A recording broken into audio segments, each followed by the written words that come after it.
Sup mga chong? So sagutin lang natin yung mga nagtatanong, mga nagme-message sa ating page.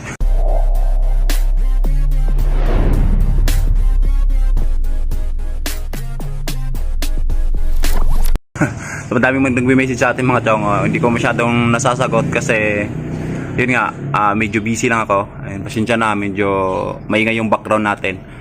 So, paano daw palakasin? Yun ang palaging tanong nila sa atin. Paano daw palakasin? Paano palakasin? Paano palakasin? Yun. So, na hindi magpapalit ng block. So, mahirap kasi yun yung mga tanong ninyo mga chong na paano palakasin yung motor natin na hindi papalitan yung top niya.